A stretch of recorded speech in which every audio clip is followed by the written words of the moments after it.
பேரு, எங்க இருந்து வந்தீங்க, எப்படி இருந்துச்சு ஏர் ஷோ? சூப்பரா இருந்துச்சு. என்னென்ன பார்த்தீங்க? ஏரோப்ளேன். ஓகே, டிராபிக்கா இருந்துச்சு. எவ்வளவு தூரம் நடந்து வந்தீங்க? சாப்பிட்டீங்களா ஃபர்ஸ்ட் நீங்க? சாப்பிடல. தண்ணியாவது இருந்துச்சு அங்க? இருந்துச்சு. ஓகே, என்ன சிரமங்கள் இருந்துச்சு அங்க இருந்து இங்க வர்றதுக்கு? கிரவுட் எப்படி இருந்துச்சு? ரொம்ப இருந்துச்சு. ரொம்ப சிரமம். ப்ரோ அங்கே வந்து ஒரு யூரின் ரெஸ்ட்டும் போக முடியல. ரொம்ப கஷ்டப்பட்டு தான் மக்கள், அவ்வளோ மக்களையும் சரியான முறையில் அவங்க வந்து கொண்டு வர்றேன்னு நினைக்கிறேன்.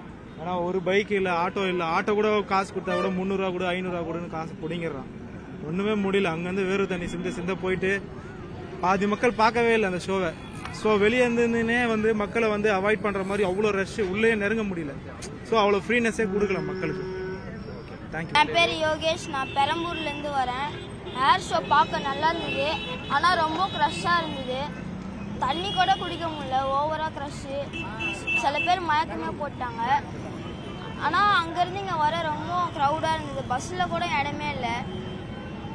எத்தனை கிலோமீட்டர் நடந்து வந்தீங்க அங்க இருந்து? ஒரு 3 கிலோமீட்டர். சாப்பிட்டீங்களா இல்லையா மதியம்? மதியானம் சாப்பிட்டது, அதுலேருந்து சாப்பிடல. ஒரே க்ரஷ்ஷு. நடந்து வரதுக்குள்ளே எல்லாமே பசிலாம் தீர்ந்துச்சு. எவ்வளோ சாப்பிட்டாலும் இது பசி தான். வாட்டரும் அதிகமாக கிடைக்க மாட்டேது. எவ்வளோ